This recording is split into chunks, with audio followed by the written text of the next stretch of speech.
This is Guardian Radio, your station for up-to-the-minute news, intelligent, interactive, and engaging conversation. 96.9 FM. The views and opinions of the hosts and guests are their own and do not necessarily reflect the position of the management and staff of Guardian Network. La la la la. La la la la la la la la. La la la la. Oh yeah, oh yeah, oh yeah, oh yeah, oh yeah. I represent Bahamian people. I from Nassau, Bahamas, big up Bintan, bro. Boy, I from Bintan, bro. Right between West and Augusta, where them two roads meet, they call it Wilkinson Street.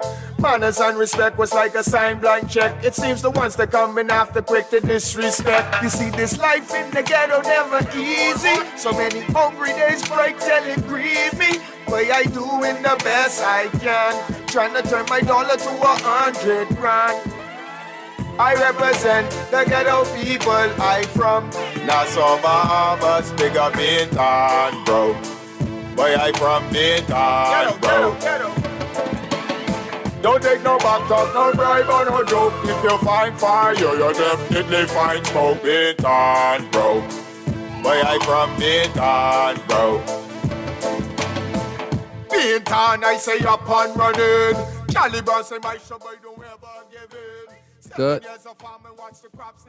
Good night, Bahamas, and welcome to Guardian Radio 96.9 FM.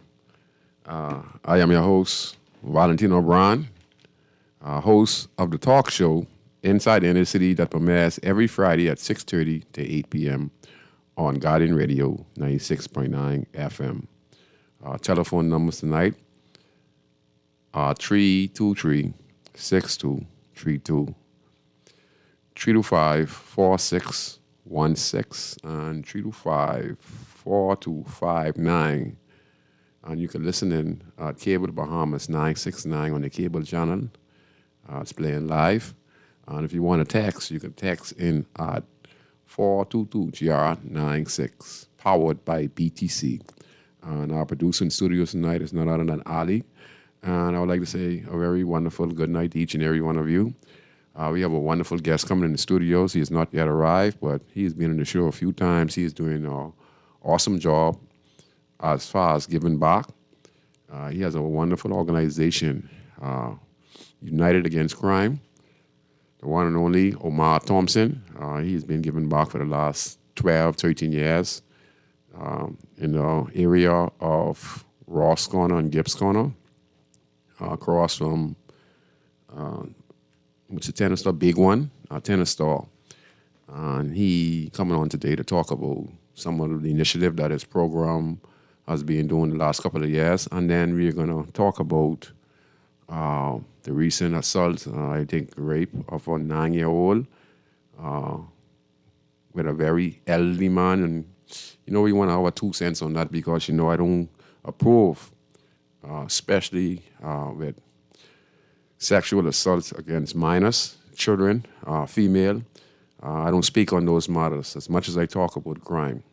The crimes I don't speak of, what I mean, that I resent, that I don't take up for. In fact, I don't take up for no crime. The only time I speak about crime is because I know that there needs to be an education on why it happened, like the beginning, family structure, community, and then how it affects us in prison, and then how the prisoners, 90% is going to leave the prison, and most of them who are in prison are sexual predators, and they're coming back on the streets of Nassau, and they bring that back in the community. So we always have these repeated offenses over and over and over, and we just don't know where to start.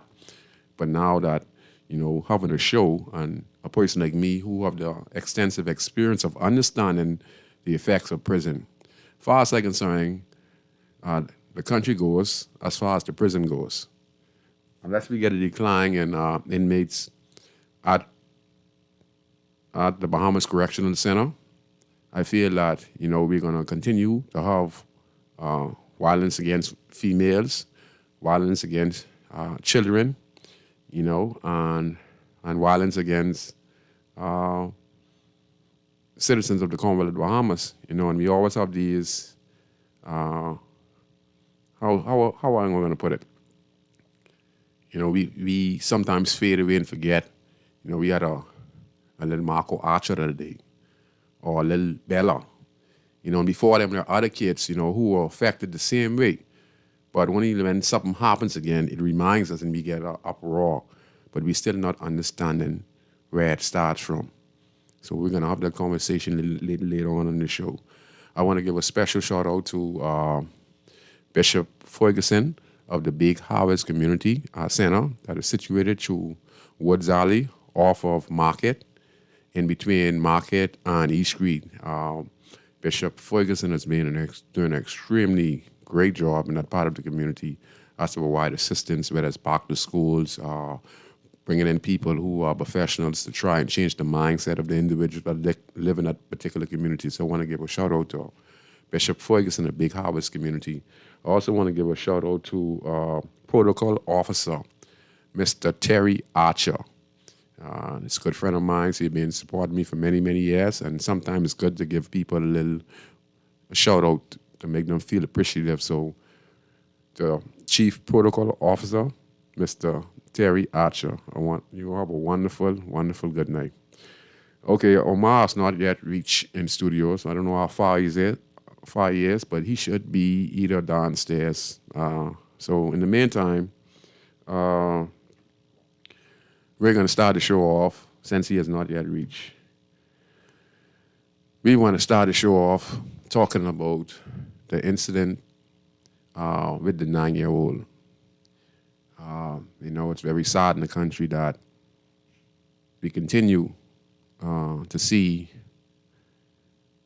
the future generation of the Commonwealth of the Bahamas, just being abused by persons who don't have no remorse, don't have a conscience. And it's a repeated offenses, not being committed by the same individuals. It's just that someone else would pick up that spirit. And I think it's because we have not really been focusing on the issue in the country. And I'm going to give my input, and I hope that I could explain it the best way that I can. Because, it's very difficult to explain these things, because you don't write these things down. These things we're talking about experience, and you could put these together, and then we could probably find an alternative solution to this important matter. Yeah, just recently, we heard on the news and on the media, especially on Facebook, where, a gentleman, I think in his 30s, where he preyed on a young girl, where he lured her into his car, and then he took her and sexually assaulted her. But according to the news and the media, the young girl was smart enough to give a description of the young gentleman who committed this offense. Listen to the news report. I think he's in custody. And to me, I'm never, ever going to take up for someone who hurt a child, hurt a baby, rape a woman, kill someone innocently who only had nothing to do with none of their business. I don't take up for those things. But I understand that if you check the background of these individuals who are making these horrible offenses, if you just check, I'm not saying this is an excuse, no excuse. But if we check their background, we would see where they come from, a broken home, and probably themselves were sexually abused or mistreated when they were growing up. 2 to 1, they also went in prison. And to me and you would be saying, well, this guy is a monster. Yes, he is a monster. And yes, he has no conscience. I heard on the news where I saw the former female deputy prime minister, Cynthia Mother Pratt, and she was very irate. She was mad. I was mad. Everyone mad. And she was suggesting castration, that we should castrate these young men who commit these offenses. I think as individuals, I'm not taking nothing away I think that, even if we were to do this, right, there would be someone else who would come up who would do the same crime. The fact of the matter is we have to teach our kids. Richard, we cannot stop no one from actually doing something that is hideous, that is not natural.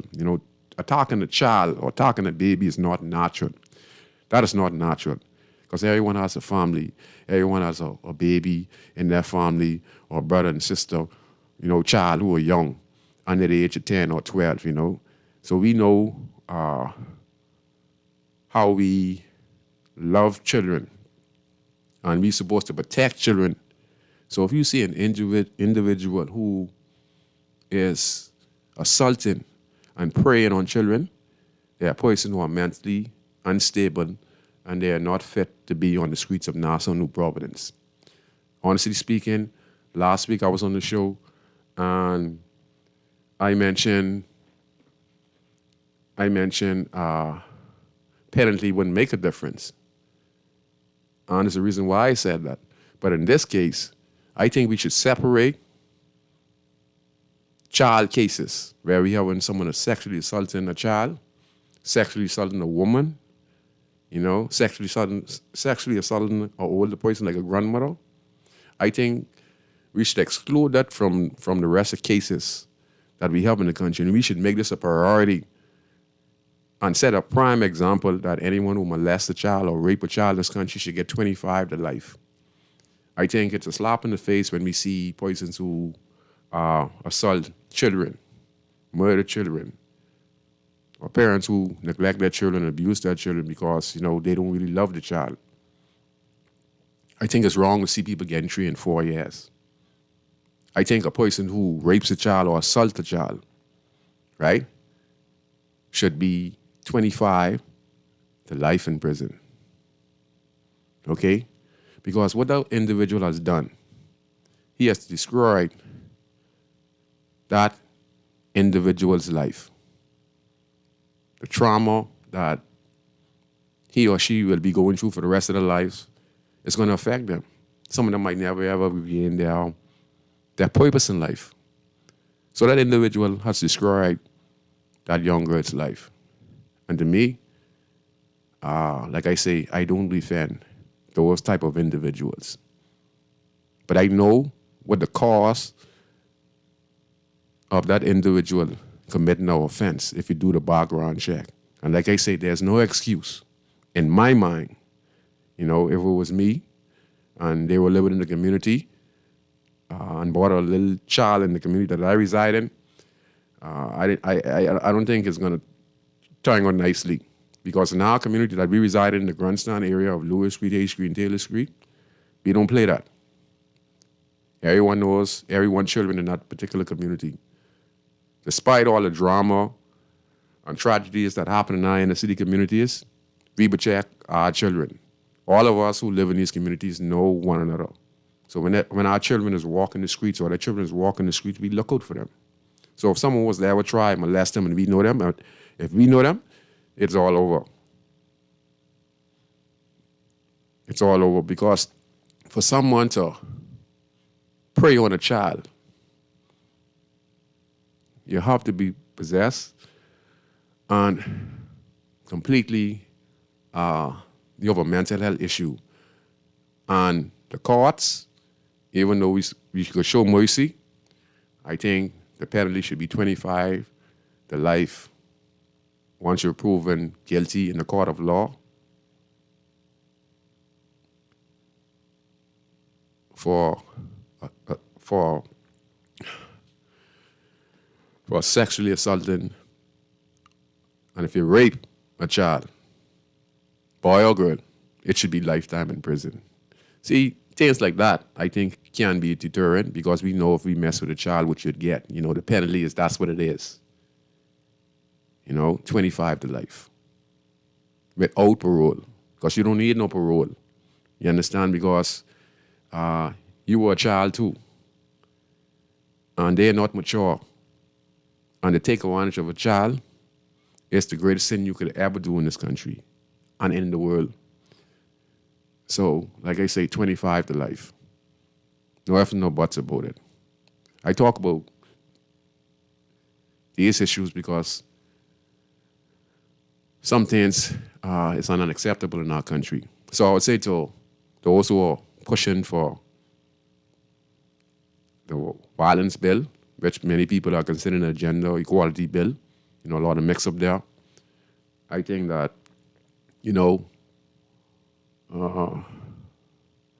should consider separating crimes committed against children and make it a national crime, so that when you molest a child, your face goes up around the country, the community you reside in, they know who you are, you gone out to protect yourself. But I mean, that individual, he do this particular crime, so definitely people are gonna be outraged at him. It's a tricky situation. A few months ago, I think it was last year, there was an incident where, the government, along with the Royal Bahamas Police Force, and I guess some organization, they wanted to put the profile pictures of sexual offenders up in the country. And then there was this guy who just was released, who assaulted, I think, a boy child some years prior. And I think he got sentenced. And on release of his picture, he was walking in a particular area, and guys saw him, and it was reported that his body was found a few hours later, where he had blunt force trauma. That means the individuals them were sitting on, they're probably young guys, and these guys have children, and even though guys are involved in crime, right? They love children. So when you go to jail with these type of charges, these guys want to kill you. You understand? Because even though they are criminals, they choose to do certain crimes. But certain other crimes is violate, them and make their skin, crawl, because of the nature of the crime. Yeah, so he was released, and guys saw him walking through the neighborhood. And what you think ran on their mind? They saw what he did to that boy child or that female child. It was in their minds, and they saw the bulletin on his face, and they reacted on that alone.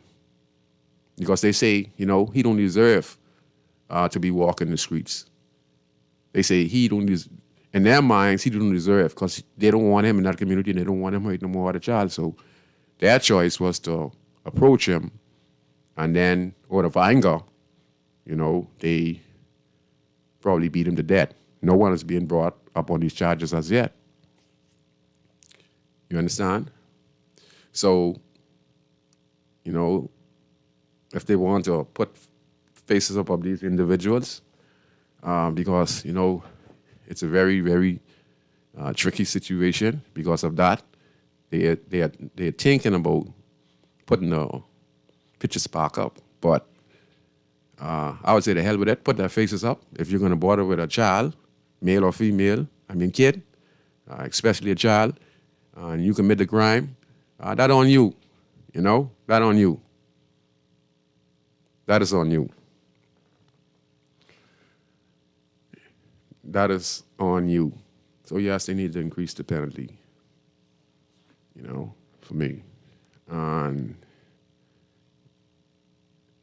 what do you think runs through the minds of an individual who stalks a child, boy or girl? They're sick. And the only way you're going to combat that, if you have community development in your particular community where the neighbors and residents and the church and everyone is communicating together. So you can know where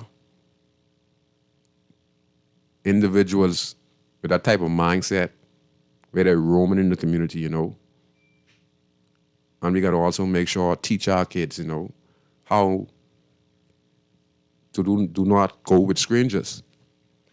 Because if you listen to how she was lured into the car, it was the fact that, you can sit down anywhere, the fact that she needed proper training. you know,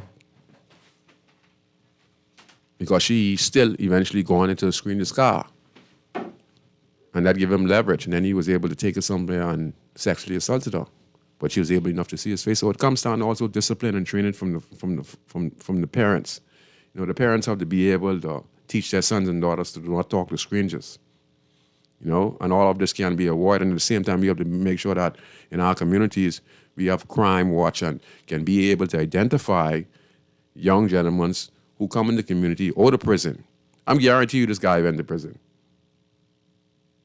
I can guarantee you went to prison. And prison is a revolving door where you don't get rehabilitated. All right, you get worse. Okay? All right, so I got my good friend Omar Thompson in studio. Omar, I know where you want to sit. That's the mic. One mic is there. That's your earphone. I get Omar in studios, and I wanted to start off the show with Omar talking about United Against Crime and what is the reason for him forming United Against Crime. And then we're going to talk about the same matters about the 9-year-old and talk about the penalty, etc. But I wanted Omar to come in today because we want to find persons like Omar. Omar's been on the show many times before, and this is the appropriate time, you know, because we're also talking about the sexual assault or rape of the 9-year-old. But he formed United Against Crime. And actually me was to get us as partners. We actually started off together, and he grew.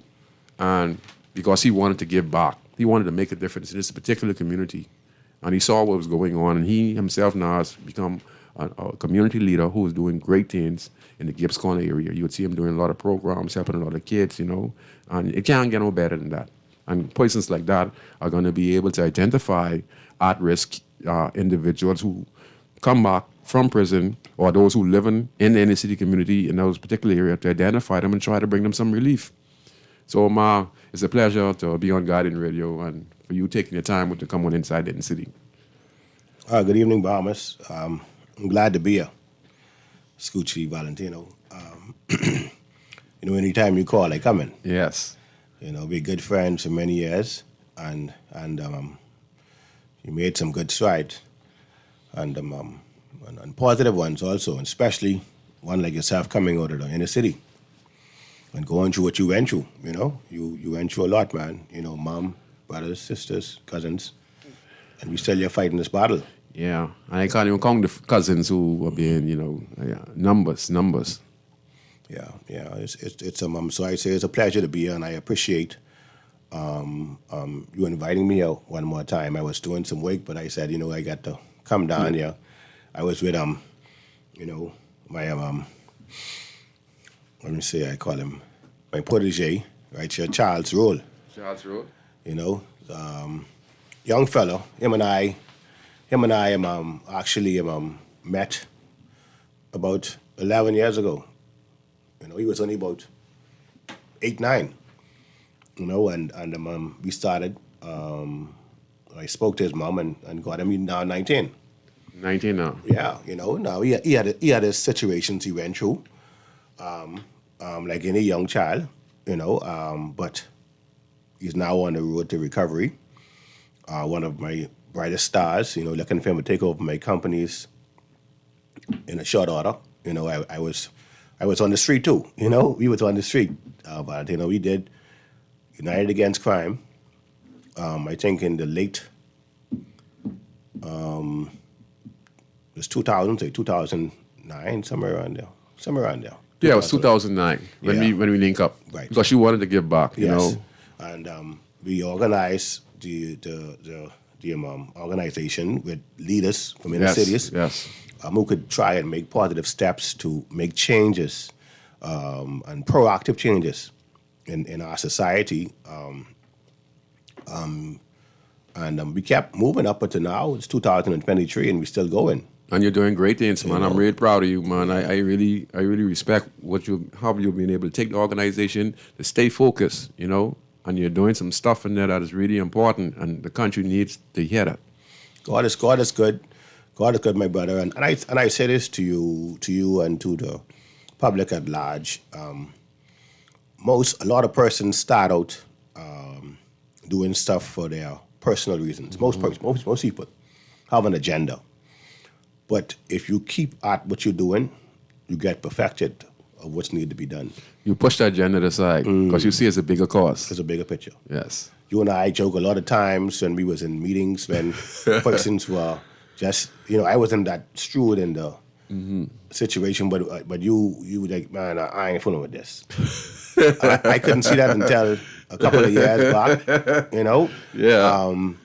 But because my mind was just set on helping people, making changes, looking at persons in the inner city who could become the next prime minister, who could become the next governor general, people who looking who God give them the mindset to make something of their lives, but they didn't have the finances to do that. So that's what you using. You were bridging the gap by using the opportunity you yourself is achieving to help others. Oh, definitely. The organization, we are part of a few other organizations. We work with yourself, in the inner city. We work with Dr. Reed. We work with Mr. Fox. We work with the Neighborhood Watch. Any organization that is looking to upgrade or looking to help the society, we look at assisting. And we look at trying to put our little small part of it, just a voice. If it was a shirt, it was a hat, it was some leaders in society, we just try to bridge that gap. We were on the road. I was on the road at the time, and I was lost. I was very lost, trying to find my way. And as fathers, it's very, very important to take a time out to be able to take time with your sons, because that's really important to be able to, even if he don't act when you speak, he can hear what you say. And it's not only just boys, you see, but it's young kids. So we have to react. I mean, as parents, as fathers, as mothers, as grandparents, because I'm a grandfather, we have to be able to understand when it's our time to fade off the scene and be appreciative enough to prepare our kids for the future. At the end of the day, you got to plant your seed, So that means that you're saying plant your seed because now you have a grandchild. Now you have children, but now with your grandchildren, they would be there for you when as you get old and you're walking with your kid. They'd be there helping granddaddy because you did for them, and that's what people don't understand. That's why it's so important to have the family structure in place. Because see what you're doing, right? You're setting up the next generation to take care of one another. Yeah. You understand? Yeah. And that's what it is. And you're making some valid points. Go ahead. Yeah. Huh? Or microphone, and I get it on the phone. Okay, cool. All right. So I like to always, always give the blessings to God, because He is actually, I tell you this, people, Scrooge, He brought me through a mighty long way. I have faults. I'm not perfect. I have sons, and who've been through stuff, and God was the only one who actually could point me and tell me in direction, to don't give up, because it'd been really rough. No good father who love their kids, who want to see them shine, really want to give up on their kids. But God will show you the way to make the right and the correct decisions, into standing down, or to make a decision that wouldn't be good in their sight, but would be good in the long run for us all. So I've been through it, and I've learned to love God and ask Him for guidance, for protection, for strength, for patience, and for value. Valentino, I've been, God is so good. I look back sometimes at my life, and the persons who've been around, a lot of our friends have died. On East Creek? All around. Well, listen, if we tell the story of how much people we knew actually got Sloan, people would stop listening to the airwaves. They'd stop listening how much people you know up in that particular area and around the country. Mm-hmm. I would say this again. We have, not again, I mean, not now, but I'm saying it now. We have one of the greatest leaders at IM. And I say this because I was a part of his nurturing. Who are you speaking of? Our Prime Minister. Honorable Brave Honorable Davis? Brave Davis. Okay. I speak of that because it was a time when persons didn't see the light. They couldn't see guys coming from the street making nothing of themselves. Mm-hmm. They couldn't see, I guess, what he saw. We have to give the ribbons or the trophies while people are alive. Okay. He's making some gallant steps and opening so many waves. I'm just speaking right now on the part of what I know. Mm-hmm. I'm not perfect, and neither is he. But years ago, 15 or so, whatever years ago, he saw some difference in some people and took a chance. Mm-hmm. And let me tell you this: you could fake for maybe a year or two or whatever. Like the old saying said, you got to live with someone to know them. Mm-hmm. But after someone gets to the power, get that knowledge, get that money, they decide on who they is. They decide if they can see you or don't see you. Okay. Okay? I did my stuff on the road, and from then it was always being encouraged to keep yourself positive, keep yourself up, tell the truth. If you make $1 million, it's actually free. You don't have to double back on that. Mm-hmm. One of my biggest aims in United Against Crime is to find a protege. Take One, over. two, to find that role. To be able to assist in the way where I have learned from. Over the years, I have opened a few companies, a security company, and a cleaning company, and construction company. And God put it where I'm still here, still fighting, making sense of it. And You're employing people, my brother.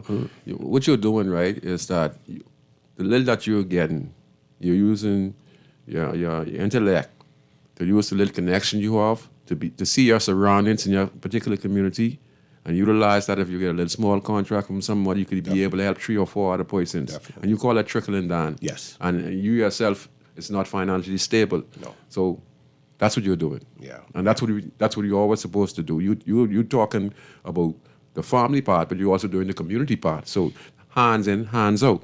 You're not doing it from one end. You're doing it from one end with the family side of being able to be there for your grandkids, to be there for your sons, to be that responsible parent. But you're also looking out for the community because you see that you are the bigger brother and you have the little small connections that you're going to utilize. You're not only trying to enrich yourself. It's not about enriching. It's about surviving, because if you don't have none, you can't be able to help the people around you. Yes. So you're using the influence to be able to give back. And that's what you call trickling down. Go ahead, my brother.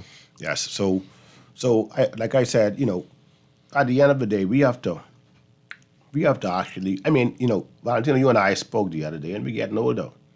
We're getting older. I have persons who I have had the honor of being around, who have assisted me in many ways, in financial levels, in mentoring, in business, like Craig Flowers. He always sitting together there, and that's what bring me up, That's what bring me up. I used to work for Mr. Flowers. And he always sit down and he come and say, man, look here, come on, let's talk, man. Oh, man, here, go carry it to the boys. These are the people. And he always giving back. You see? In fact, he wants to me now, I just ain't going yet. You see? Time in. I got fellas like, he don't Awesome. like to be, he don't like to be talked about. No, he don't like no one to mention his name. But I can mention it, he's there. And he's a good man, and Mrs. Stewart. Mrs. Stewart? Who's Mrs. Stewart? John? John Stewart. Oh, that's my man. boy. Hey? But he's a good man and a very quiet man. Well, very shrewd businessman. But let's just talk about John again. Like you say, he don't like to be mentioned. Anytime I go to him, I always go to John just about every week to get gas money. When I'm doing a cleanup project around the corner, he's the one who first sponsored me the basketball tournament. Yes. The first basketball tournament, he bought me the shirt and trophies. When I had no money, I went to John, my first basketball tournament, and he sponsored the second and third one. And from there, I've been doing it for 26 years. Yes. But Mr. Stewart, let me refresh the Bahamian people's minds. His father's actually, remember his father? Yes. Mr. Bo. Yes. And he gave back to all the kids, from Woodcock, T.A. Thompson, whatever school you was going to, even senior high, he was giving everyone lunch money. And I'm not talking no $5. He's giving like everyone $10 and $20. And he was sitting on the corner. And he ain't leaving from there till around about 9:30. He would sit on the corner. And he'd been doing that for years. John, his son, probably the same, like father, like son. Yeah. He have his annual day where he give back. He do his back to school. He have a lot of food for the residents. But he is always bombarded from just about everyone who live in the area for some type of need. Yes. So when I go there, I meet like 5, 10, 15 people there. And he just say, okay. So people like that who are making big impact in our communities. Go ahead, my brother. Yeah. So sometimes people get angry. Oh, what you ever talk about that for whatever. Sometimes you have to talk about. You have to talk about it. You have to say certain things and be able to appreciate people for who they are. Because it make them feel better about themselves. My Valentino, I've learned that money is needed, but education is value. Yes. And you educate your mind, you will free yourself, because you, at the end of the day, you go there and you be, let's say, one of the richest men in the world. Mm-hmm. You're rich with money, but not rich with value as for how to treat people, as for to how to care for people, as to understand the way the maid thinks, as to understand the way the gardener thinks, or the mechanic thinks. Not saying you have to be in their shoes, but you understand what they go through. I have the experience, and God has allowed me to walk on sharp stones and prickles, just to let me understand that you could still pull through. So for every prickle or every bottle or every sharp stone that I walked on, I praise him and I appreciate him, because now I could be able to understand. I sit down with my guy here, Mr. Rule, many times, and we talk. Sometimes I talk things and he don't understand it. Who's Mr. Rule? Right here, Charles Rule. Okay, Charles Rule. I'm gonna have him come on as soon as you finish. Yeah, Mr. Rule. And you call him Mr. Rule. Mr. Rule. So yes, we have to learn address him to like that, address our young men and make them feel as what they are. Yes. And once we address them as that, then they're going to decide to try and be like that. You go into the bank, you open an account, and you walk to the line, and you give them your book or whatever your ID, and they come and say, Scoochie. I say, who's Scoochie you talking That's about? right, you're right. You call the man by his name. Mr. Brown. Mr. Brown. Because Mr. Brown just come in and change the check for 50 and 20 grand. Okay, and Mr. Brown is helping to pay a salary. Yeah, that's right. Okay? That's the thing now. So I always groom them, not only males. I'm very particular on the way we deal with females. I'll always bring in maybe one of my friends, my good friend, Candy Gibson. She's a beautiful lady. You mean from Forum? Yes. Next. I always talk about her. Next, excellent community leader doing big things in the country. Yes. So person like that I try to liaison with when we have situations. Robert Testis just yesterday, he shoots up to me where one of my... Who's that? Roll. He shoots up to me just yesterday where one of the young ladies, what's her name? Michaela? Yeah, Michaela, they were saying was missing, but, she's not. She's home. You know what I mean? And she was right now in the vicinity of Gibbs Corner. And we saw her this morning, because I was really stunned when I got that early in the morning, and, it was like, all this foolishness happening, and what's really going on? So we, the police have a very serious job, because sometimes people and they go there and start sending out stuff, and they're not sure what's happening, and they don't know what's going on, and then they got to go and jump on the situation, and then they find out it's not so. So we have to be. And sometimes the girls must be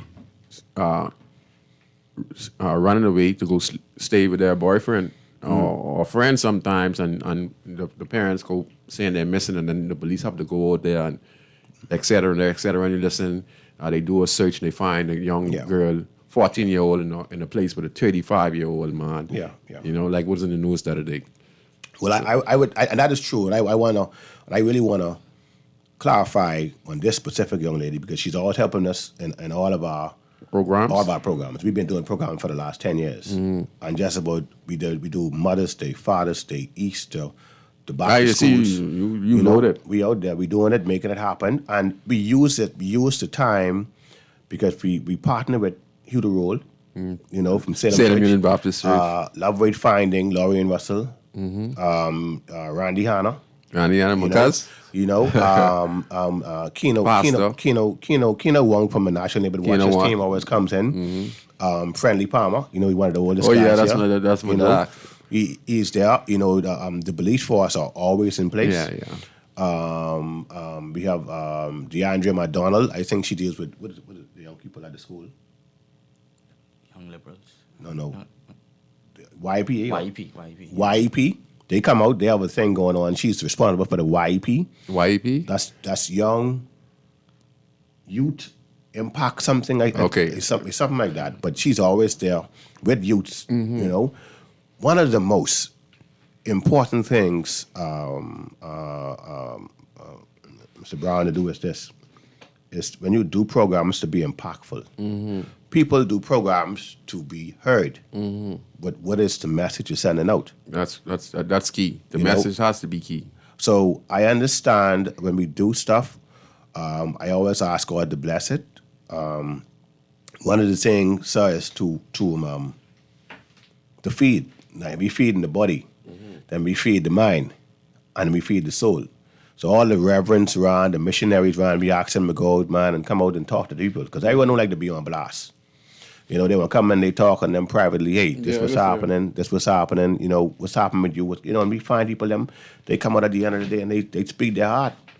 You know, but the little we could do to make some changes, it profited us all as a society. We don't have no choice now, Omar. At the rate it's going right now, look like it's waking out for us. If you keep on doing things the same way. No.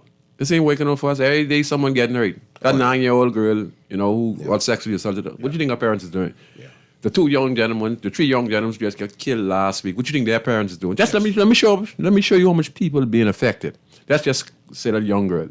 She's 9-year-old. She has a father and mother, right? How much family members you think she has on her father's side? Boy, a lot. How much you think family members on the mother's side? A lot, yeah. And then you have children. Right. That affects all them 2 families alone. Right. And then it affects us as a society. Right. Then the 2 young men who got killed in Mason Edition. How much family members they get? And it affects the community. That's the next thing, right? Then the next one, then the next one, then the next one, then the next. Now all them in different spots. But guess what? It's piling up where it's affecting everyone. And right now, the whole of Bahamas right now is being affected from violent crimes in the country. And there's no ifs and about it. The Bahamas is a conflict zone. You know, they don't want to admit it. But when we over 100 murders every year, we are a conflict zone. You understand? So poisons like us are very essential to the development of the country. You talked about foam. What's her name again? Candy Gibson. Poison like that is essential and a very important component of this country right now. Yourself, Shaggy Chipman, right. all of them, Ronnie Hanno, Apple and Elizabeth Estate. CB Moss, you know, he has given his time. And, you know, I don't want to, you know, it's time for him to retire now. Yes. You know, you know, so for me, time for me to retire because I want to live my life. You know, I want to live my life, you know, and I give it my all, and I want to live my life in the next 2-3 years. Yes. But like I said, community-minded persons are so important to the country right now, more than ever. Right. You know, so persons like yourself are a very important component. You do your little work up in there, and you help people up in there. It takes the pressure off the sitting MP. So the MP who's in charge of Sanibel right now, he owes you a lot of gratitude. You understand? Because what you're doing in that particular sport, okay? And then you're making his job a little easier. Yeah. Because you're doing programs where you're going to invite him, and sometimes you write him down, sponsor a few stuff. Yes, You understand? yes. But you're making his job easier. And that's how we're going to rely on one another. Go ahead, Omar. Well, the key about it is each one teach one. I have, Mr. Campbell, and I would give him his. He's a young man, a young brilliant man, a young brilliant lawyer, an attorney, and he has the heart for people. You see, and he, okay, he has the heart for people. He has the heart to see youths make it. He stepped. Mr. Jomo Campbell has stepped in some very big shoes. Perry Christie is an easy man to follow. He's been there for many, many years. He's known by, especially in Centerville, every funeral he do, wedding he do. You got that Perry shuffle. So You get the Perry shuffle. Perry shuffle. You make me laugh. So he's not. It wasn't easy, but I think he's doing a good job. I think before his 10 years out, his time is he could do some good stuff because he's listening also. Okay. Sorry. Go ahead. He's the former. He's in the order of office of the now current sitting prime minister's law firm, right? Mr. Campbell. I think he's with the law firm. No, I think Monroe. Monroe. Yeah, he's with Monroe. Okay. He's with Monroe. Monroe. Okay. Ministry of National Security. Wow. Yeah, and so he's doing. I listen. I go to the House Assembly to not just listen to him, but everyone else, and get first-hand news. Yeah, I'm making my moves now. To be on the and the reality of it is, and learning your politics and learn your law. Yes. Because the House Assembly is open to the natural public. You don't have to go and listen to what the Tribune is saying or what the Guardian is saying. Go for it, son. You sit down and put in some time and listen and learn and understand what's the laws, how they change the laws, if the laws should be changed, if it can be changed, how it takes to be changed, who has to pass it. Because everyone, people sit down and they come back and say, oh, I didn't hear about this, or I shouldn't hear about that. You was right there when it happened. Yeah. So if you was right there, you was a part of it. And if you sat down and didn't say nothing about it, then you're just as bad. Yeah. And that goes again for what we are speaking about, coming to the public. And these rapes and these killings, these stealing, the robbing, whatever it is, if we sit back as people, as fathers, mothers, as family members, and know that our aunt, our children, our mothers, our brothers, cousins, and I say all this because everyone do something, are doing something and we don't address it, we just as bad as them. Yeah. Because we're sitting back and creating the criminals of today and tomorrow. And all we're saying is, we should castrate him.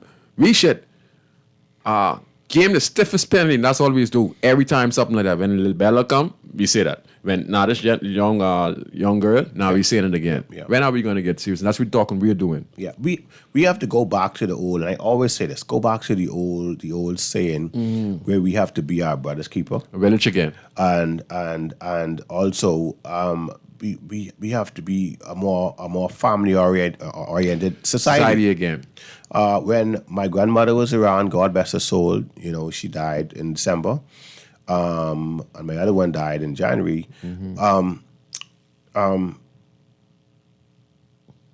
Their brothers, their sisters, they were building their houses. So if you got 8 brothers and 8 sisters, and you got one is a carpenter, one is a plumber, one is a mason, one is a tiler. Everyone doing something. All right, today for me, tomorrow for you. And we help one another. That's and build one another. And be the envious. Why do we go and Father promises 10, which is about 70 years old, right? We go there and build a humongous house. Okay, fine. We have 5 children. All of them going off to college. Most likely all ain't coming back. So this 6-bedroom house with an elevator and the pool and all these other stuff sitting down, they ain't gonna be used. So why do we invest our time in trying to please or trying to make the material world for the world? Or trying to play the neighbor? We need to groom our kids into when they walk into a place, to say good morning, to say good afternoon, to say how you doing or can I help you? This was what the Bahamas was known for many years. We was known for our Hospitality. sand and sea and hospitality. Because I worked in the hotel business for many years. You know, I was a butler there for many years. And even me, who grew up on the streets real tough, I was taught that from my peers, Yes. my grandparents, and all our residents who live in the community. Right. And that's the way to go. And that itself, I go right back to the nature of things, of where we looking at our society is today. We would get mad at the Haitian, we get mad at the Chinese, We ain't get mad at ourselves.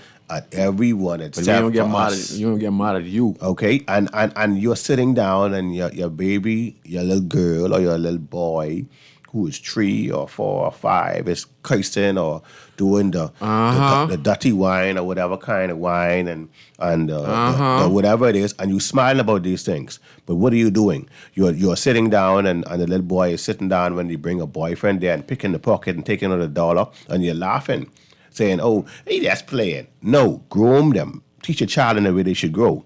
We have to start, Mr. Brown. We have to start With that elegant classes. now.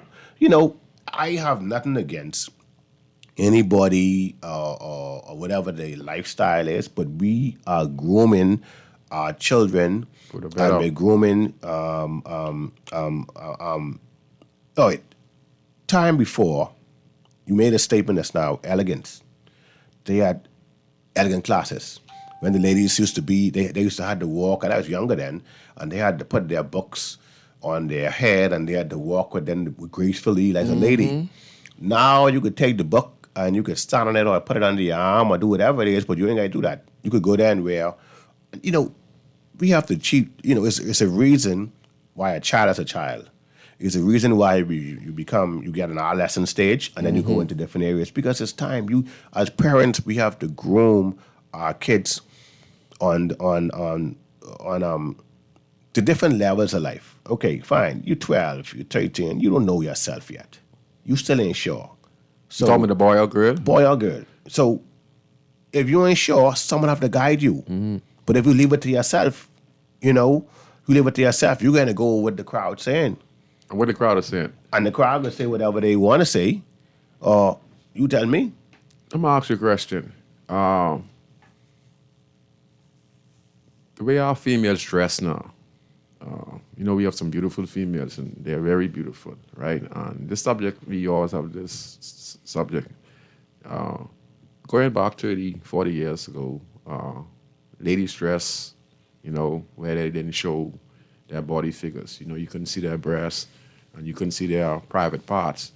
And you're seeing young ladies, are drawing more attractions, unwanted attraction. What I mean like this. The way sometimes our young ladies dress, and they're looking for a future husband, they're not going to be able to find that husband because they're going to be approached by so many different males because how they dress, because they're showing their breasts, they're showing their private parts, and everything is tight. They're not wearing the proper dress and to hide your breasts and to hide your private parts. So everywhere, 10 cars could be passing. And you're a beautiful young lady, okay? 10 of those males in that car are going to look at you, not because you're beautiful, but just because you're sharing your body parts, and now you're causing lust, unwanted attention. And in this 10 cars, a lot of those young men don't have a future. Right. They are just like you. Just you are just a female, and they're a male, so they're just looking to hit and run. And I think all of that now has been affecting us, just as well as the males. So, it's just amazing to see, how our country going from being protective of our females, and letting them dress more appropriate so that they'd be able to avoid certain young men out there who will not be able to approach them, because if they dress with a nice dress and be, just say, walk in the streets, but they dress elegant, that deters away a young man who used to seeing a young lady dress inappropriate. He would know how to approach her. And young ladies, I'm going to say this to you too. Not every young guy you meet or a car stop to you, that means you should talk to that individual. No, a female supposed to be very picky and choosy on who she talk to. Because you flirty with each and every one, you give the impression that this is what it is, Omar. What you give the impression is? It's acceptable. It's acceptable. And then in that course of there, if none of these young men are grown properly on the family values and what it is to be a man, you're going to buck up on a young man who is misguided because society left him alone, and he's going to be abusive to you. And then what if you have a child for this young man and he's abusive to you? Right. You understand? So you have to make better choices. Go ahead, Omar. You're right. And it go right back to, Mr. Brown is family values. I see our friend Philip Cryer. You know know Philip? Yeah, He's watching. Philip, Yeah. you see Philip? And I saw Crystal Clear, Rika. I see you, Rika. Go ahead. Yeah, so we have to, I would say this to you. The other day I was walking, and one or two other guys was out, and a beautiful lady passed, and I like to listen. Before you be a good leader, you have to be a good follower. You have to be a good follower and a good listener if you want to be a leader. Yes. So, lady passed, look good. One of the fellas say, "Hi, good afternoon, hey, beautiful, whatever." She continue walking. So the other fellas like, "Yo, what happened, boy? What happened?" She look around and, "Why you had to talk to me like that?" So it's like you respond to a guy degrading you, but a guy telling you something nice, you don't. So we have to go back again to family values. Yes, it's key. The aunts, mothers, Grown men. because I tell you this, man, I'm not going to be sitting in the same place where my son is. If I had to go out somewhere, it ain't gonna happen. No. Now, I say that would be a special occasion, a restaurant, something like that. Yes. But we ain't gonna do that together. Not in the same bar. My sons are my sons. My sons are They're your friend. They're not my friends. They're not your friend. We have to differentiate that and understand that you cannot be a parent and be a friend to your child, because They lose respect for you. they'll treat you that's how they treat their friends. That's right. That's a lot of the families are doing right now in National Province. They are friends with their children, and their children now believe that their parents are their friend because they don't have no respect for them. Because you start declaring, you want to sit down, smoke dope, and you want to go in the clubs with your daughter, and et cetera, like that. Yes, and that's one. So it's a series of, and I think the foundation of it, Valentino, is actually right back at the house and back in the church. We went from those stuff, right now the churches are cool, but then they're accepting some stuff also. They're being able to accept stuff like you could dress however to come to church. If the man sitting down, his problem is lusting over a female in a tight this, why would you come in a tight this? Because the man could start saying, well, this is what I running from in the back here again. And the churches, like you see, talking with these stuff. Church is supposed to be the temple of the Lord, and I see some of these dresses and what these ladies are wearing in the church. Man, you catch stiffy in the church. Yeah. But I tell you this. So- I tell you this. No, I pull you leg. I cut you off. No. So what you think some of the pastors seeing them nice, solid, beautiful woman in front of them, nice dress? Well, they should only see God. That's what God. Listen, my mom, Valentino, is a pastor. Okay, yes sir. And boy, listen, I was just to a church. That was Saturday gone. Because I buried someone very dear to me. My son's mom, Tiffany Tara Smith. She died. Me buried on. You had a lot of funerals lately. Yeah, on Saturday, and then I buried my good friend Charles Johnson, Geneva's Johnson husband. I buried him on Friday. Wow. But my mom, she's a very stern Christian. My sisters also. This to you, when you go into a church, That's it. she can tell you the truth. She let know that is not this place. Hey, and if you come in if you come in drunk, she will let you know. That's good. If you come in half and half, she can let you know. That's I right. say she can say, yeah, I see. When me sometime I talk to her, Mom, now you have to be a little softer. She said, But son, if I be a little softer, they ain't gonna hear the truth.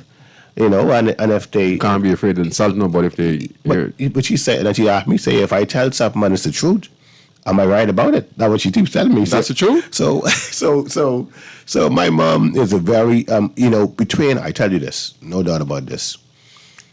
My mom and the Honorable Prime Minister, Philip Davis, one of the two persons who actually pushed me into always telling the truth.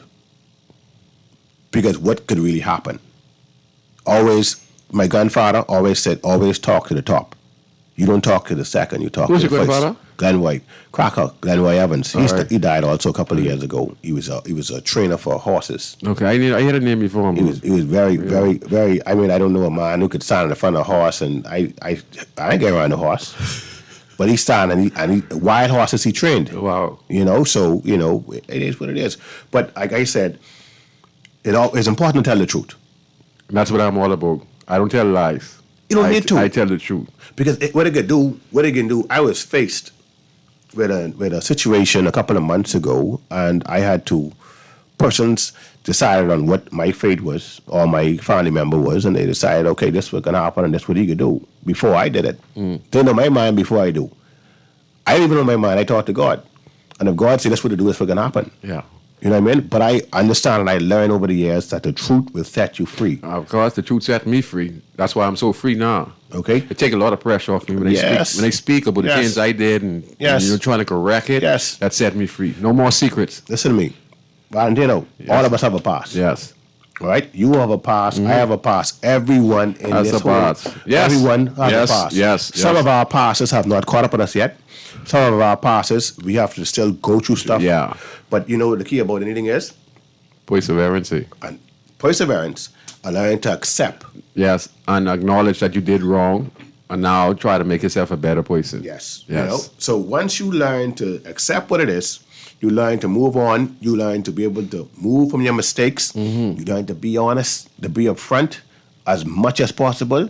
The sky is the limit. You believe that's why the organization has been so successful. Lenahan Bombers and anything that I touch my hand on, because everyone said that I'm an honest young man. Yes. And I'm easy to work with. Yes. You understand? I'm always open to suggestions to any one of the means. I never trying to believe that I'm so better or, I always equal to the table.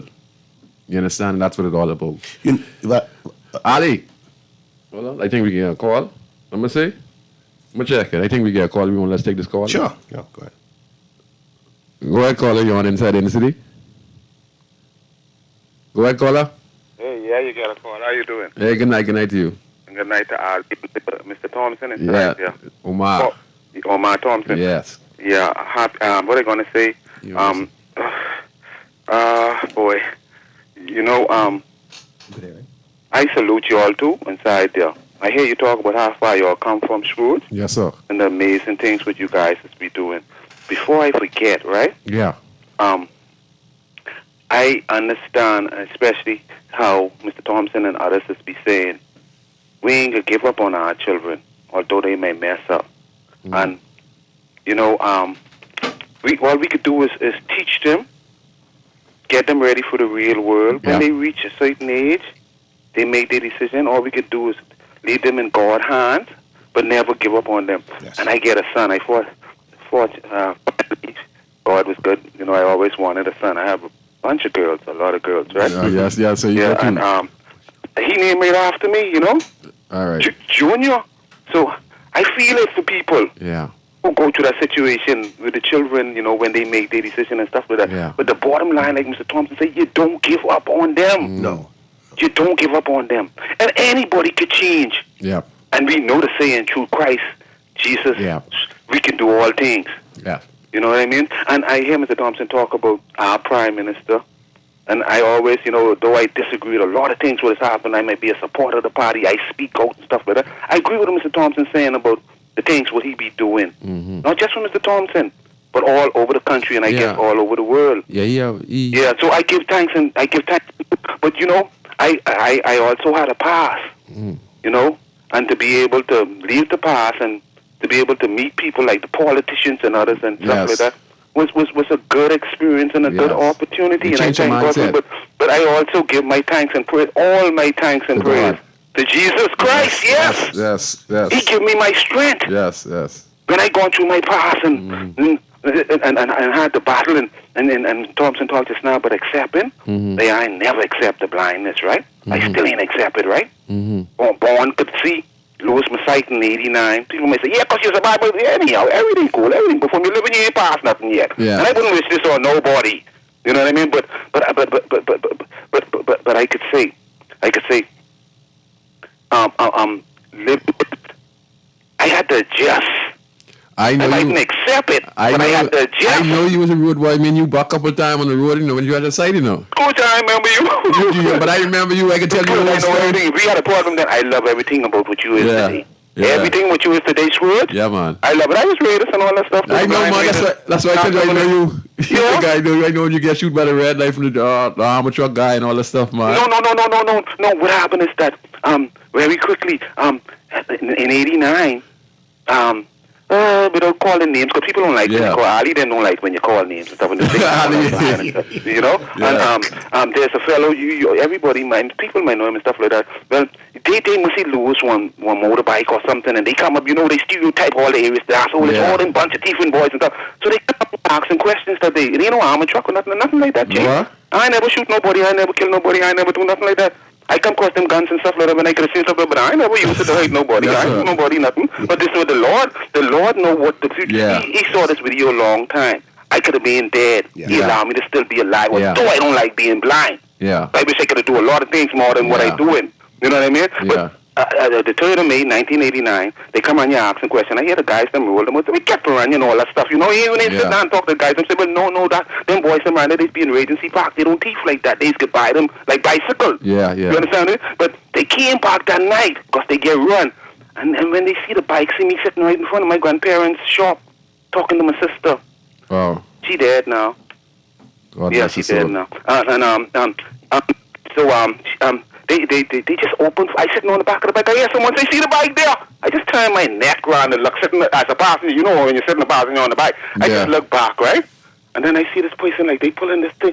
I see this person in this camouflage. I said, well, that's a brand. Look like a machete cut, let's say. But he take that thing and point that at me, and all I see is fire. And that's the last thing you saw. Yeah, when you see the fire, most of the times you get hit. Yeah. I hear people say that, but I proved that. You know what I mean? Yeah, the pellets. And the pellets, them going all about the nerves in my eyes. And, I could have been there. They see the buckshot that wasn't too far enough. I was supposed to be voice open, but the Lord just allowed me to just lose my sight. You understand? So I say the bottom line is that through my challenges and everything, I have to give God thanks. Yes. And all us are past. You understand? And for the people who ain't had no past, you give God the thanks and praise, because from you living, you ain't past nothing yet. Yes. So I have to salute you, Mr. Thompson, for what you all is be doing. Thank you very understand? much. You all keep up the good work, man. Give thanks and praise to Jesus Christ, man. Yes. That's our strength. That's where we come from. You know? You as well, Papa. You have come a long way too, and you do a lot of good programs. Thank you, Scrooge. Thank you. I try my best. Yeah, I can't be I can't be out there like, I mean, I could, but I don't do it like you and Omar, because you know how humans go, and I still practicing on patience. I can't take too much foolishness, so I got to sit in the background and see if I can help and do certain things. Yeah. You understand? Yes, sir. Yeah, and the bottom line is that, I mean, you all mightn't believe in tithes and stuff like that, right? And maybe you all could get your spiritual people to tell you all what to do, but I see that strength. But you know how good God was good to us, and for years we wasn't like doing that tithe thing. It ain't get you into heaven. It ain't get. But you can imagine if a human helping you and doing things for you ain't never show that, and they only asking for 10%. So you all don't forget to do that 10%, because I believe it's important. Give God the thanks and the praise, man. He gets glory. Let me ask you a question before you go. Yes, sir. Do you think if you wasn't blind, you would still be living right now? Maybe not. I had so much close call. Like Scrooge tell the story when I used to laugh. I said, Scrooge think, I hope Scrooge ain't, but it was only him. You know, you around people. I know you. Scrooge, listen here, Scrooge. You around people them, and they flashing their things and saying, boy, this and that. And I sitting right on the side of one Negro, one of my boys years ago. I mean, when I could, this over 30-something years ago, and he there, boy, I could do this and I could do that, and I sitting right on the side, and something tell me, say, just keep still, dread, just keep still, dread. Because I don't want to go reach and say, let me see.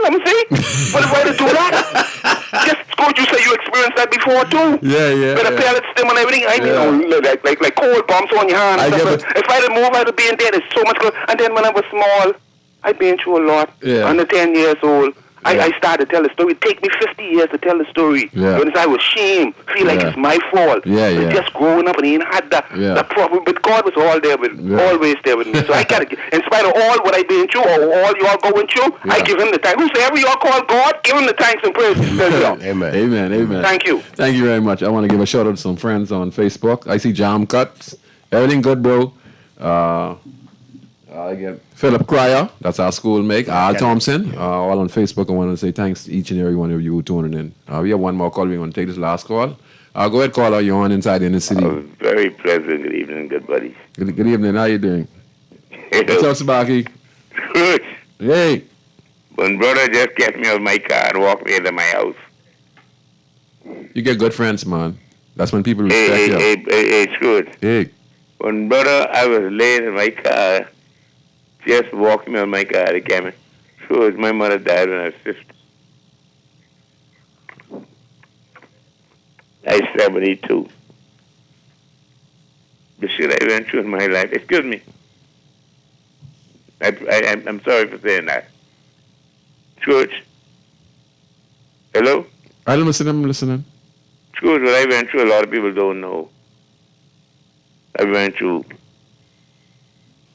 mother dying, father dying, brother dying, son dying, nephew dying, all of them dying. I'm about the only one in my family left alive. Oh. Sometimes, Scrooge, a lot of these people walk the street don't even know what we be talking about, you know. I agree with you. They don't know what we be talking about. But we still survived and we came through. Like Moses said, we part the sea. Yes, sir. You know, Moses says, God said, Moses, just throw that staff out there and that thing will open right up. They don't understand Bible, you know. A lot of these people at school just go to church, but they don't understand the scriptures. Bible. That's true. I tell them, I'm 72. At 25, I was the blind prince of the royal secret, Prince or Lodge.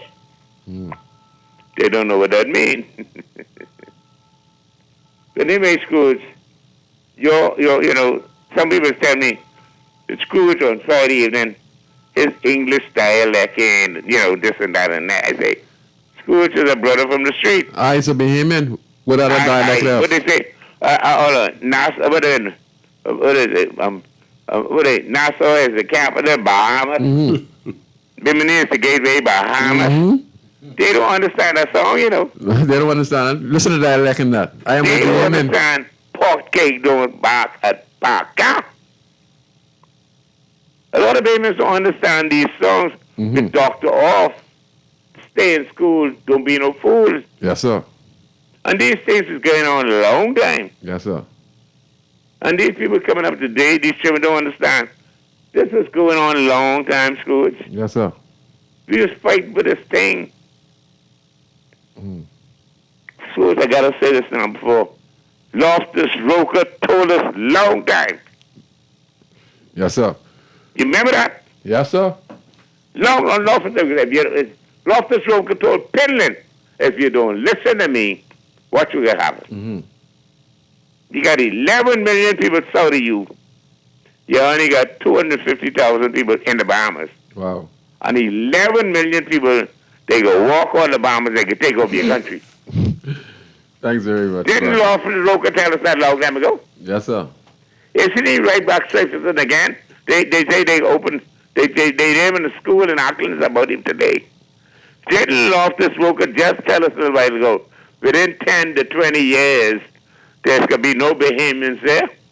Yes, sir. He said, hold on, Scrooge. Yeah, I know, but he said, within the 10 to 20 years, no Bahamians could be in the Bahamas. Haitians could take us over.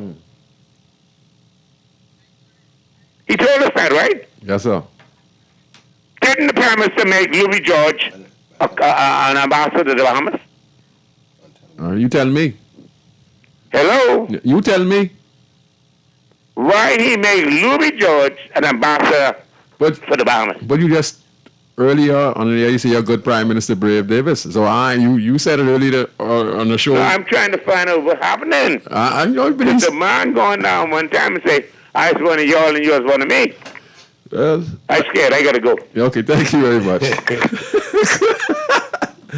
Yeah, people talking my dialect. I'm a Bahamian. I ain't trying to be nobody else. I live in the Bahamas. You are Jamaican on the nose. Yes. Who I want to be like? No. I used to be Bahamian. Yeah. This is my dialect. This is the dialect of the Bahamas. If you listen to people in Cat Island, if you listen to people in Andros, if you listen to people in Nasuvians, this is our dialect. Who we trying to be like? I don't speak like no British. Y'all don't speak British. I speak broken English. Okay? Yeah. Down there. Broken English. That's what I speak. Okay.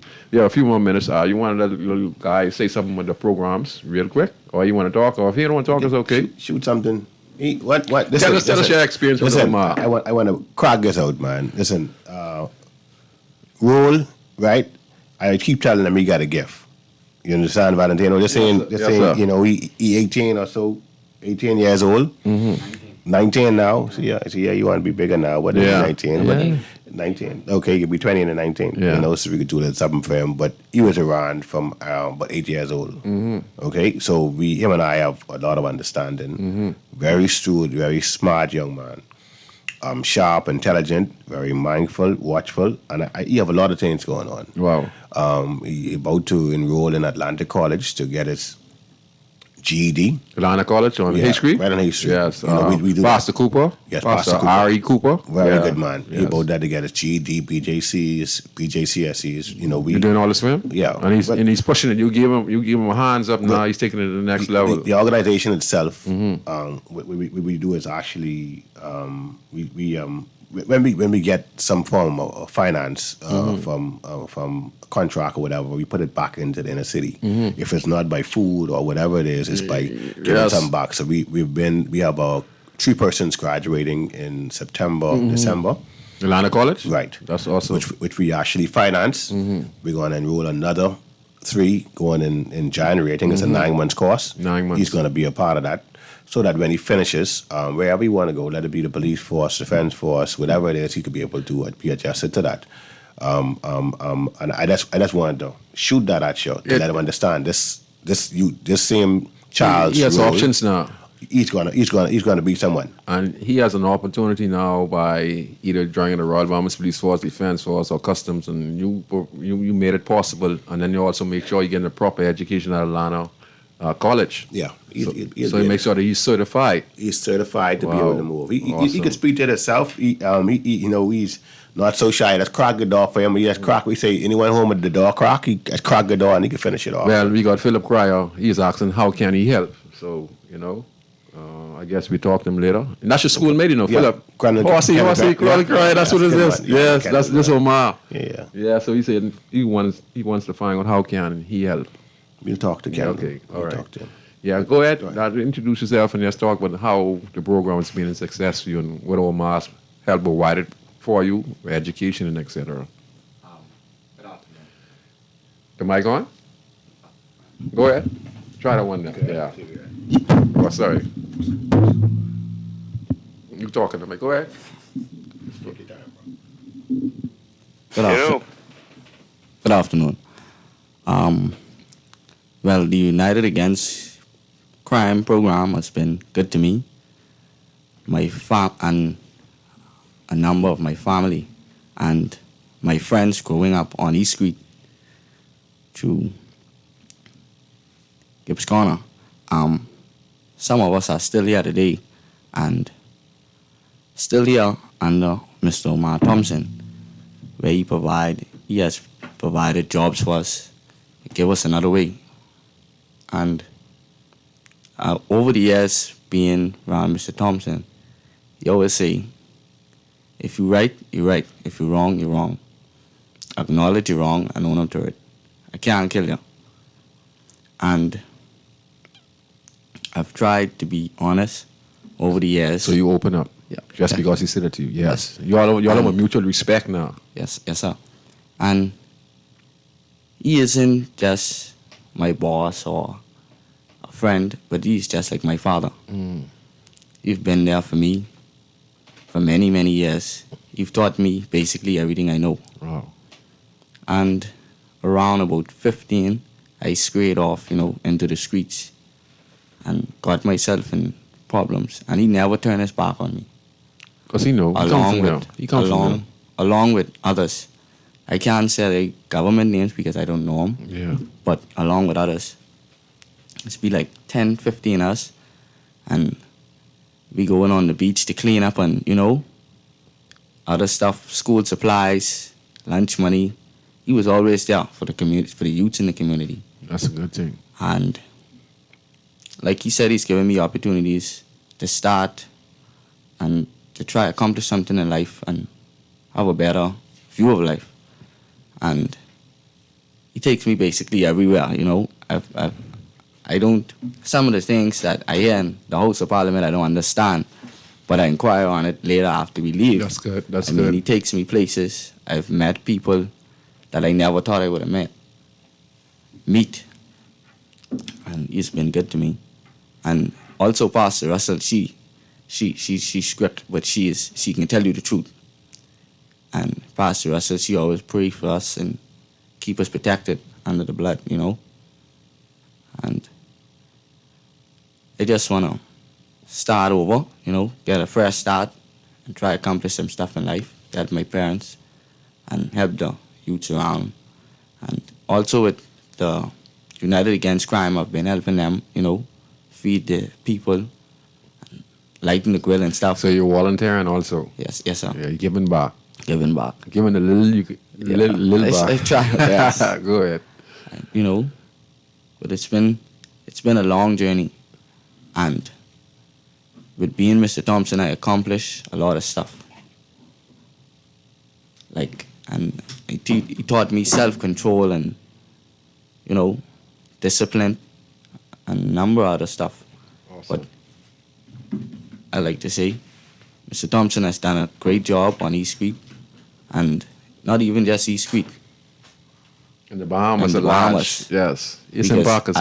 I've seen young men from Fox Hill, everywhere. He bring everyone together, and even if it's just a hot dog and a soda or something, he come and he bring it together, and he say, all right, this one, he don't promote violence. He can try to resolve it in the best way he can. Yeah.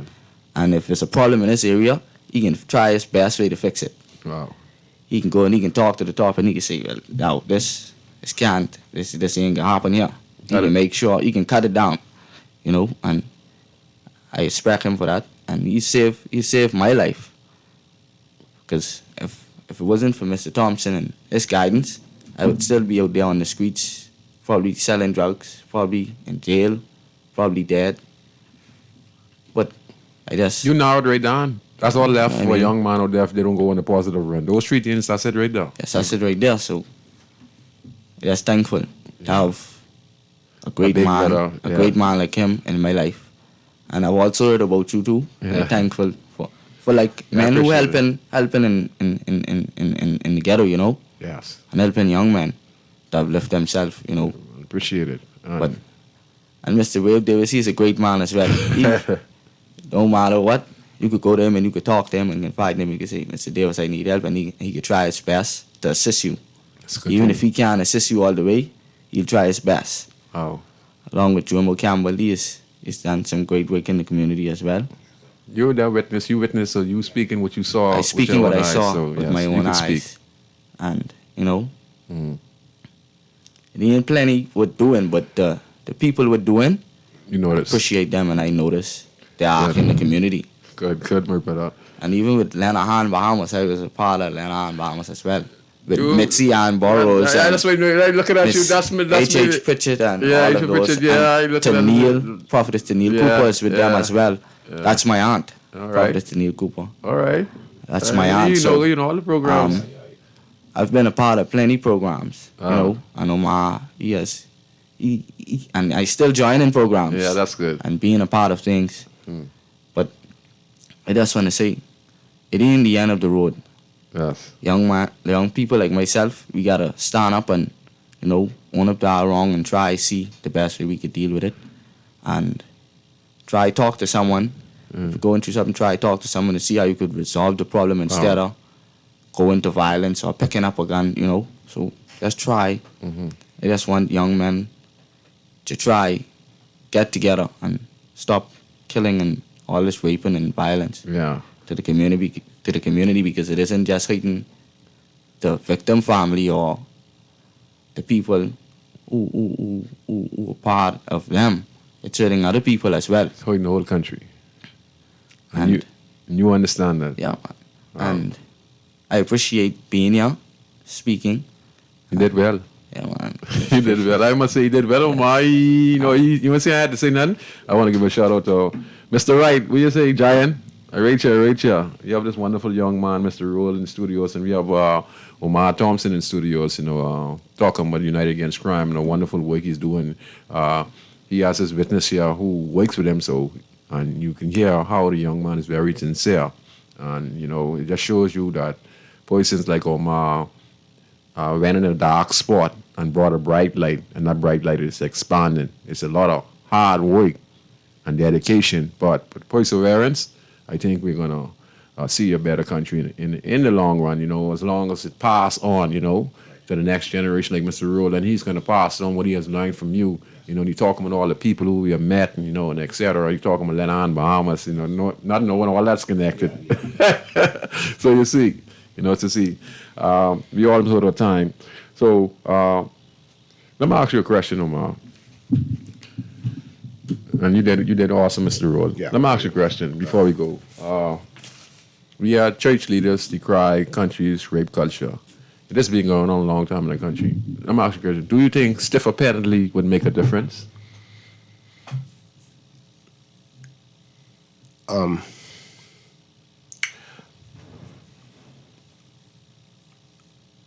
I'd like to say yes. I'd like to say no. I think, Mr. Brown, we need God and a lot of psychological help. Most of these persons, you cannot put an animal in a cage. And I'm saying not calling a person an animal. I'm just saying you can't put an animal in a cage and expect them to come out and act civilized. Okay? You can't abuse a person and then expect them to come out and be humane? Humane. You see? Because civilized. Whatever they go through, they're not civilized. We have no more. persons right now in our midst, in our area, who've just been released from jail over the last couple of months. They get mental ill. And they might have been abused in that area. So what they're going to do now? They're moving around, and I speaking to these young men, I say, listen, I can find something for you to do. I say, hold your head, catch yourself. I say, it's buddy, if you mess up, I coming at you also. You understand? But again, I am being passionate, but at the same time being stern. So the question you ask, it is a yes and no answer for me, because I see them guys who've been in jail for armed robberies and stuff 15 years, and they don't want to go back. Mm-hmm.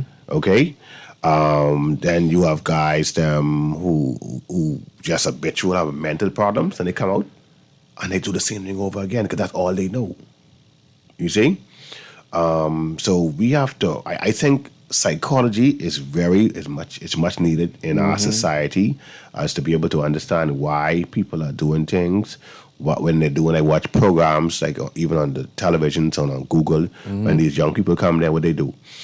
When they see them start killing dogs and cats and these things at a low stage, they see it. there's something going on. Yeah, we don't, as a Bahamian we don't diagnose. society. We don't diagnose. No, we don't look at that, and this is happening. All right, right now, we spoke to Reverend Hugh Roll and also Mr. Watson, MP for being in Grantstown, Mr. Campbell. Be looking at, and yourself and a few other leaders looking at getting together because of the violence in our area. We had 3 killings over the last couple of weeks, and others, and all related. And what we're doing is we want harmony in our area. And that's what we're working on. All right, now. and we're trying to see if we could change that. Pull the families together, pull the guys together. And we're not going there. I'm not going there. We're not going there to force them. No. One of my aims, I go into these MPs or these persons when we have our meet most likely going to be in Mr. Roll's church, in his auditorium. Makes sense. We can have jobs available. We can have we can be able to speak to what the persons need, to their health, crime prevention tips. I have learned. I'll tell you, even in the time with the rebellion time, that was prominent down in the late 90s. 90, 92, 93, 94, 95, 96, 97, 98, 99. You know who did it? What's the guy named Faki? And Faki was hiring all us down over PI. Focus on OPI. But if you notice, the culture changed. It changed when all us started getting jobs, Valentino. You ain't know nothing, you just come to school, you're tugging all that time, you got one gun and shoot between 10 of y'all, you got cutlass and knife and everything else. Then all of a sudden, they're hiring over by Atlantis.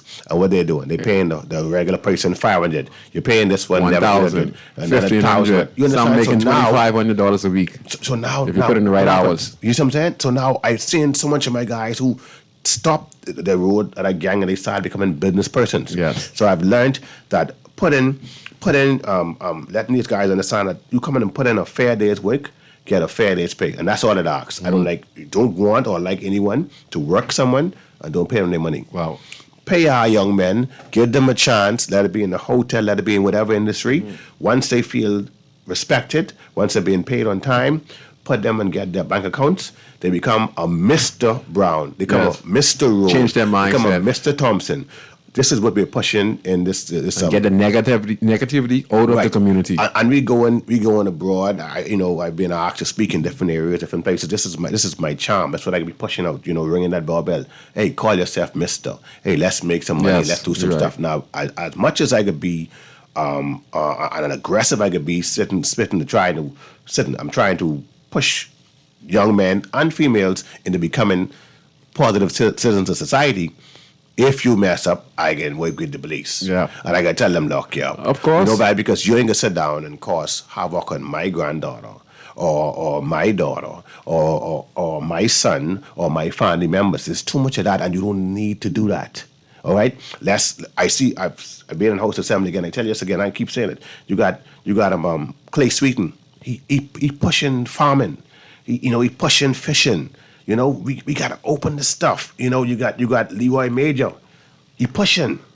So I'm saying I appreciate you coming on this stage, and I think we come back again. Of course. There's a whole bunch of other little guys. And I love the Bahamas. This is no other better place. What Sparky say? They understand that, Bimini is the capital. Yes. Bimini is the gateway. Right. We have to be committed under one team to make a change, to become a family, and to love one another as we love ourselves. I appreciate you, brother. Yeah, man. I love it too, man. I love the work you guys are doing, Mr. Roll. Keep up the good work. And I'm giving credit to United Against Crime for the initiative that they're pushing, along with Salem Union Baptist Church. What they're trying to do, what they are doing in the inner city community, changing the mindset. Because we really want to stop this rape culture in our country and this child abuse in our country. We want to stop these murders in our country. We want to stop the poverty in our country. But we have to start somewhere. I want to say special thanks to my guest, Omar Thompson, Mr. Roll. And then we have Ali Roll, the producer in studios. And to all my listeners on Facebook, I see Philip Cryer. I want to give a shout out to you. We have Mr. Wright. All right. I saw Rika, Jam Cut.